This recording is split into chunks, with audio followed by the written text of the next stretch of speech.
Hello there everybody, this is Graham, my son is Collector75. Welcome to another Transformers review.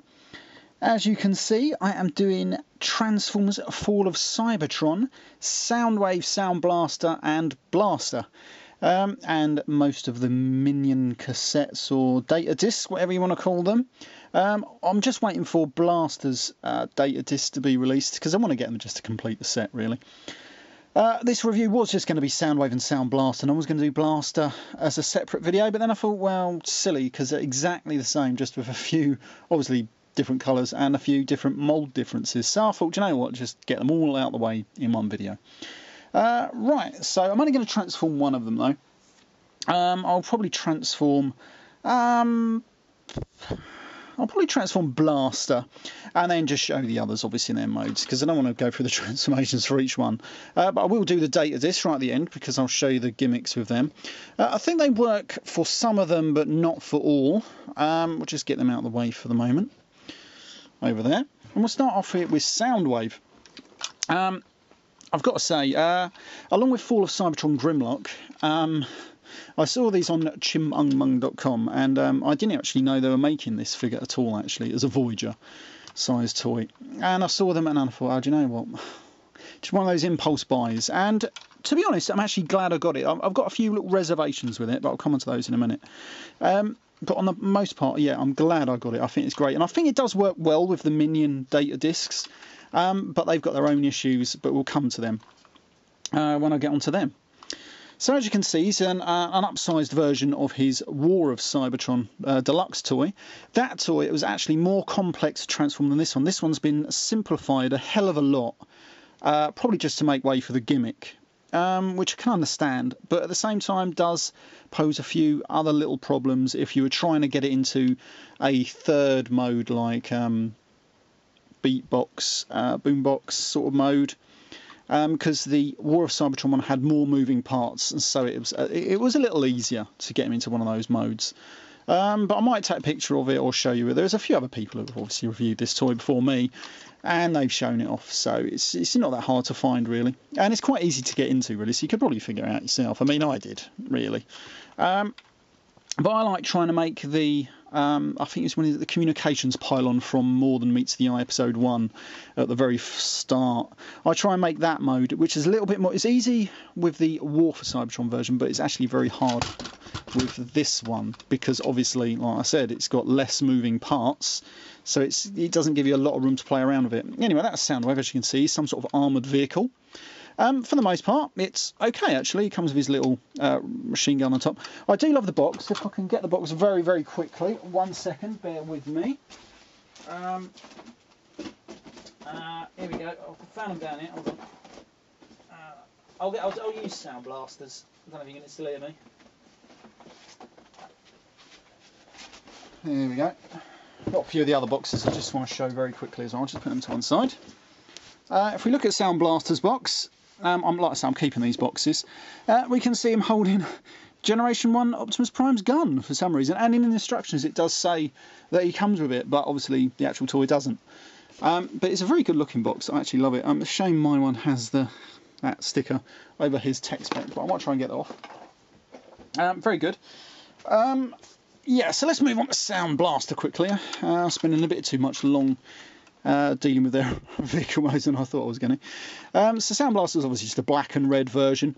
Obviously a homage to the Generation 1 Headmaster's Sound Blaster, where obviously he was destroyed, well, Soundwave was destroyed, and then he was rebuilt by his little minions into Sound Blaster, which with the only added feature of that he could hold 2 tapes in his chest compartment instead of just one. This actually does go some way to what's the word? Being the same as that. If you read his tech spec or his little bio on the back, I don't know if it's going to fit in there too well. You pause it and read it. It says, restored to a fully functioning state by the loyalty of his minions and the arcane science of an alien world, Soundwave takes on the new name to reflect his new lease on life. And that's about it, really. But yeah, so it still does follow the same sort of lines. Yeah, and so it's just a red version. They do roll quite well. And then let's just get on to Blaster here. This is a little bit annoying at the front here. I don't really like Blaster too much. I don't like the wheels. I like how they try to put like an Autobot emblem in the middle of those wheels there. This one looks like a weird old stagecoach from like the Wild West, if you want my opinion. Yeah, I don't really like. I don't mind them too, but this one don't really suit it, to be honest. I wish they'd done more to differentiate him between them, because I think the mould suits Soundwave because of the angled look and it looks a bit menacing, but it doesn't really suit an Autobot so much. So I wish they'd smoothed them out or done something a bit more than what they already did. I did sort of like customise mine a little bit. He does come with a white Autobot insignia. I just repro labelled mine up with a nice white and red one because I think that looks a hell of a lot better. The same actually on Soundwave and Soundblaster, as you can see. I put a repro labelled Decepticon insignia on him there, because it comes with, on him, it comes with purple on a purple windshield, and it doesn't stand out at all, really. I don't see the point in that. And the same with Soundblaster. It works a little bit better on him because he's got a red sort of windscreen there. But again, I just put one over it just for it looks a lot better. Right, so any other gimmicks in this mode? You can do the gimmick. This bit does move, and these little claw bits, so I'll do that so you can see it, do move on him. Don't really move on Blaster, but it does have his little button there, and you can flip that down, and that will eject, and as you can see, that's where you put the cassettes in this mode. But I'm not really going to do that, to be honest, because I think it's a bit shit. The gimmick doesn't work. I'll come to that in robot mode in a moment. Right, so let's transform Blaster, because I think that's it's the more lighter coloured one, so you can see what's going on a bit better here. So you just take that off. He does have the same thing. They do have all that, and this bit just does lie flat against him there. You can sort of see the head under there if you put it flat. Right, it's got a very, very easy robot mode. Just come here, open this out, and bend it all the way back. That's what I do, like that. And then we're almost there, actually, funnily enough. We just disconnect this feet from there. They're just slightly tabbed in, and then just sort of disconnect them. They're not tabbed in, they're just slightly tabbed in, just to that little tab there. It's not too much. And then once you've got them freed and just bring them around there, it's on a rotational joint just there, and we just rotate that. It is pegged in somehow. Can't remember how to release it now. That's it. It is just literally pegged in on those two little pegs just in there. And then once you've released it, you just bring it all the way around, straighten out the legs, like that. And then that just clicks into place on there, and that will stay there. And then you just straighten out the legs, straighten out the feet, like that. And then, believe me, that is him almost done. Right, so then all you do then is you just come back round here, open out the arms slightly, like that. I'm just going to angle up my camera ever so slightly so we can actually see this fella.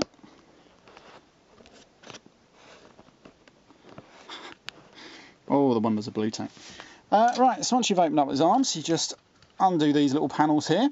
Ooh, revealing the robot head. Then you just untab them, because they're tabbed in, just a little tab there. And then we've got a double rotational joint there, and you just sort of like basically angle it up. Do the same on this one, and then just rotate that up. While the arms are in this upwards position, you just grab the wheels and just move them to the back. These don't tab in at all anywhere, but they do stay there pretty well.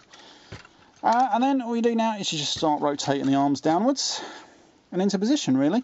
With that little panel, that just closes up all the way to the back. And then we've got the arms, and then the hands will just untuck, like so. Come back round to here. This one should come out. It's a little bit more problematic. No, there we go. That one does come out quite easy. And then that is Blast It in robot mode. And then all we do is we just rotate that down, rotate this around, and then push it all. All right, well, once you get these bloody wheels out of the way. These wheels are a bit of a problem because they do get in the way of that. Anyway, you close it back up, and that is Blaster in robot mode. As you can see by the transformation, it's actually quite easy, really. You are supposed to, just remembered, you are supposed to rotate these wheels down to that position as well. Almost forgot. But I'm not quite sure if I like that so much. I think I prefer them angled upwards. With this gun, you can put the gun in his hand, and it is a good representation of his Generation 1 gun. We'll go in there. But I like it putting it on his shoulder. So he still comes with the tab, if you can get it out of his bloody hand. to still have the tab up there, or the hole rather, and I like just putting it up there on his shoulder, so I think that looks a pretty damn good shoulder mounted cannon. Kind of looks like the Predator's cannon out of Predator, and I think it just looks good. I love the head sculpt on Blaster. I don't know if it's going to zoom in too well. Yeah, that looks really, really good actually. But as I said before, it could have just done with some different stylings because it's got loads of angles and everything. It would have been nice just to differentiate him a little bit from Soundwave and Soundblaster. As you can see, I just customised mine. I just painted the little indentations on the legs there black just to give them a better look. Because they look very plain, all this plain plastic really. I'm doing that on a few more Transformers. I've done that mainly on Wolf Cybertron Grimlock.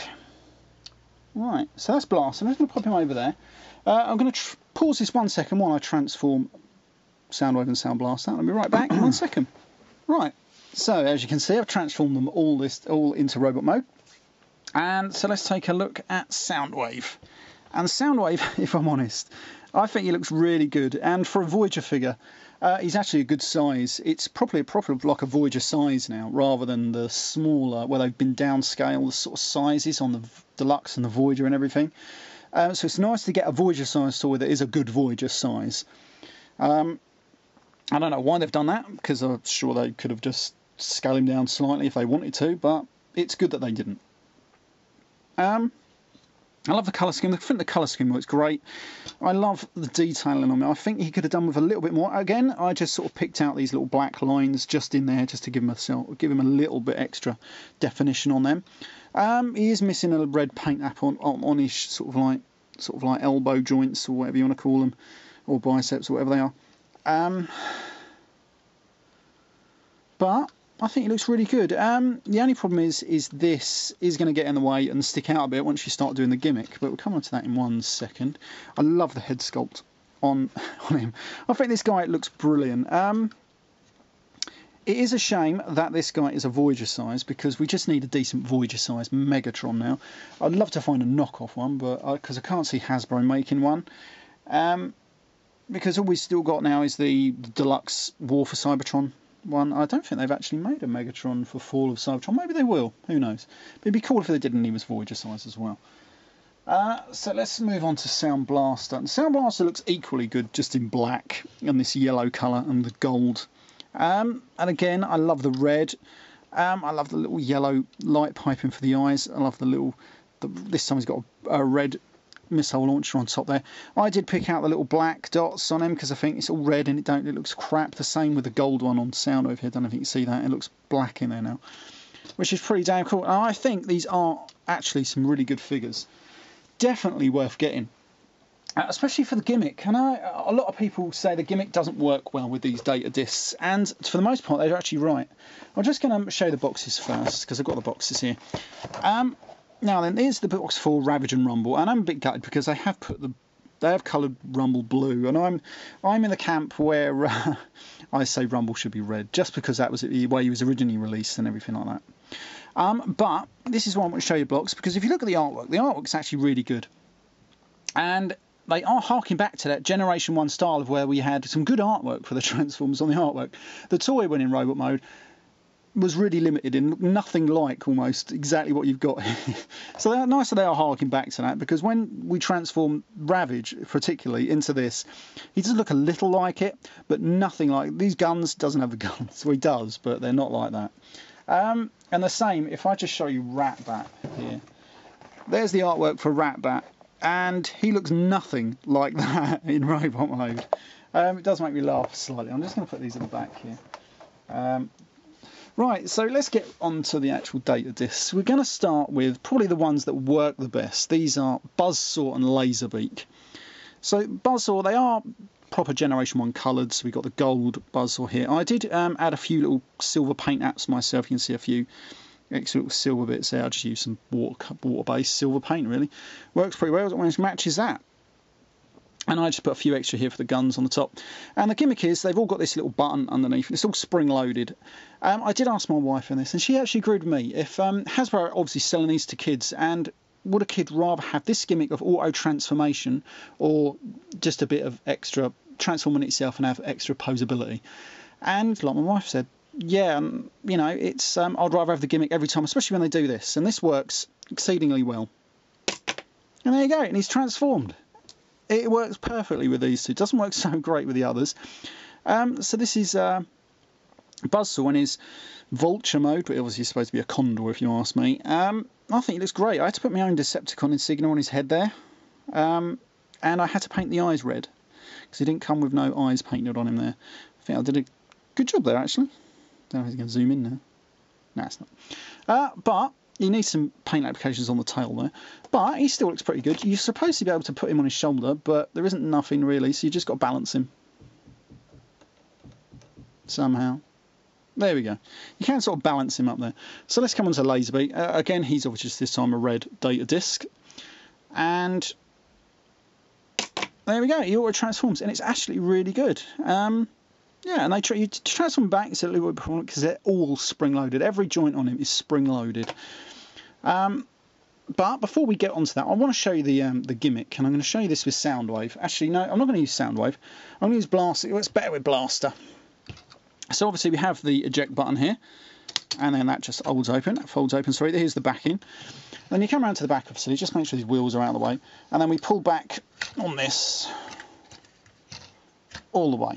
And now, as you can see, he's got now room for the data disc. We're going to put Steeljaw in here. Here's his Autobot one. Try and get it around the right way because it don't really make a lot of difference. Now, when I first got these, I couldn't get the data disc in him at all. I'm going to show you on Soundwave what I had to do. But you will go in. He's a tight fit. And then all we're going to do, you can fit more in there, but obviously the ram horn and whoever hasn't been released yet. And all we do is we just push on the back of this. You're supposed to push that all the way forward. I forgot about that. And then this will now eject him. It doesn't work too well. You've seen it just come out. It does come out a bit better than it's supposed to. But that's about as much transformation you're going to get out of Steeljaw. You have to transform the rest yourself. And hopefully, you know, hope for the best really. Because you don't really want to do a lot. That is the only problem with this guy. This is where I'd rather not have the spring loaded on this guy. But you just sort of fold everything out. And there's Steeljaw in his line mode. It works okay. Oh, sorry, you can't see it there. It works okay. The head doesn't want to stay put on mine. The Ravage works better. I also had to paint the gold guns just on him there, just on his hind legs. And I put my own Autobot insignia on him there. And that's it really. You can sort of move the legs a little bit. Same with the front ones. But you're better off not bothering, to be honest. And that is the only problem with it. You can't really play with them that well. That's Steeljaw anyway. I'm going to put Blaster back over here, and I'm going to show you what I did to try and get this to work a bit better on Soundwave. Now then, I'm going to come over here. I love it how they sculpted the finger there, so you can angle it up to make it look like he's ejecting. So let's eject it. I'd have preferred that just sort of came down and hit something rather than flop against that and just be a bit loose. It's very irritating. So then all I do is push back on this really. It's easier for getting that out. See these wheels at the back here should really been tabbed so they don't get in the way. I don't know if it's going to show too well, but here I had to file it down. There's three main notches. You get one here, one up there just by that little clip, and then one on the adjacent side over there. I had to file them right down until it's basically the same all round. And you have to go all the way back as well if you want to get all the cassettes in there. Because I just could not get them in, let alone get them out. If I just show you a rat bat here. Now, before, you couldn't get him in. And as soon as he comes out, it's like pushing on something and suddenly they just all fly out and it's absolutely silly. Right, so then all we're going to do is we're going to push rat bat in there. As you can see, he's still tight in there. I do need to file Soundwave down just a little bit more. But he does go in there ever so easy now. And you can see he goes all the way to the back. Then we're going to get... well, it's Frenzy, but he's Rumble to me. But we'll call him Frenzy. I'll come to him in a minute, and then he will easily fit in there now. I could not get these at all in here. And then we get them all in, and then I can stick Ravage in there. Ravage, a nice black one. Hopefully they might make some more. Maybe a third party will make some cassettes without the spring-loaded mechanism, because I think that'd be actually pretty cool. You can get 3 in there, and then you can close him up. It is a tight fit, but he will close up with them all in there. Just. But my only gripe with that is you've got all 3 in there, But whereas when he was had a clear chest, you could see the cassettes were in there. This one now, you can't tell he's got any cassettes in there, bar that bit sticking all the way out of the back there, which is a shame. If you could tell they were in there, it'd be a hell of a lot better, and it's got so much play value.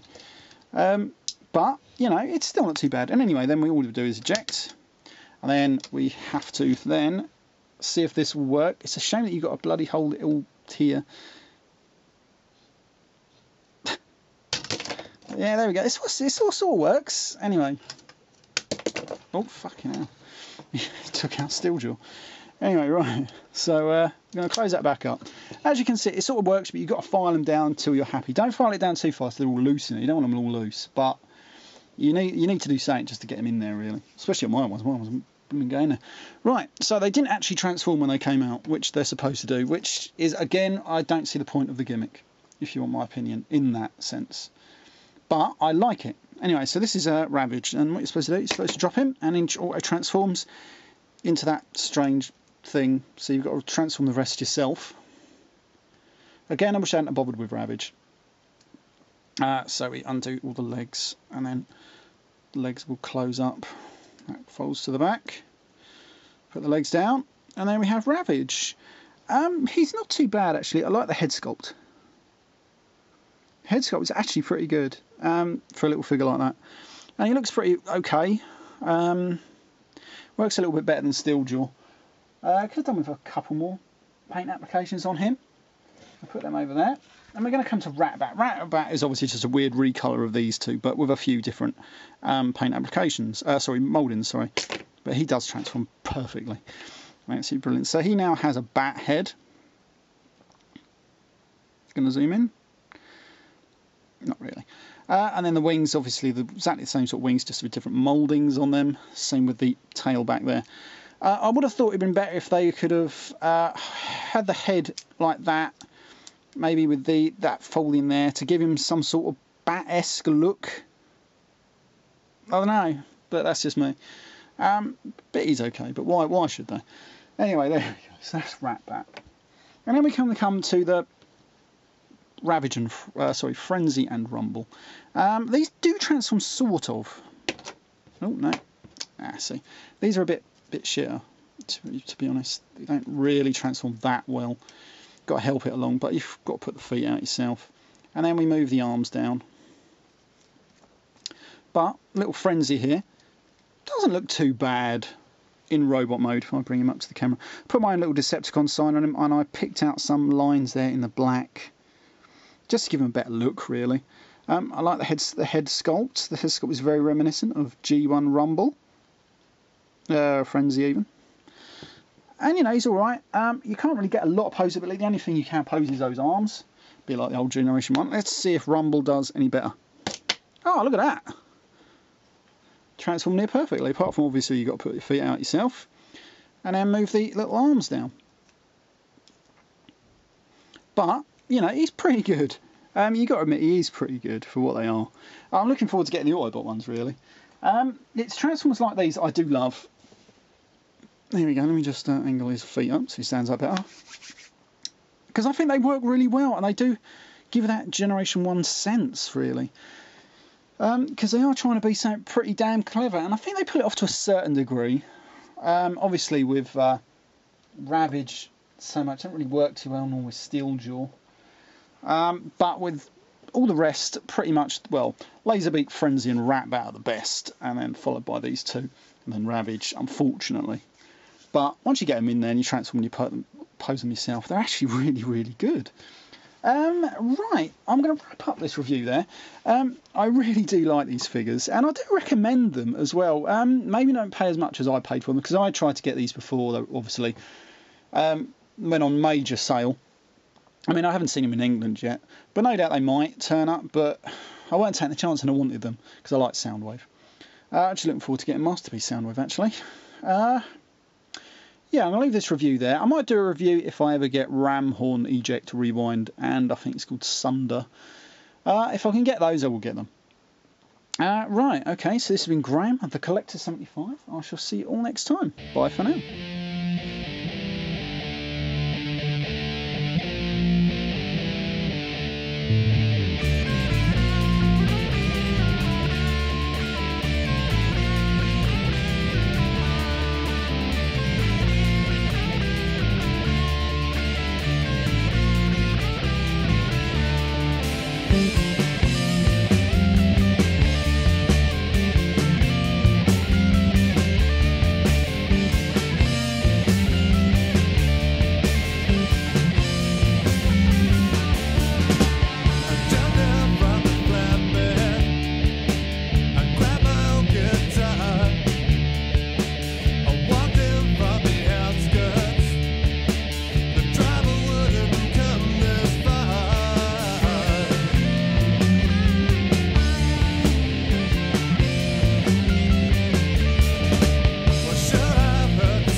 Soundwave.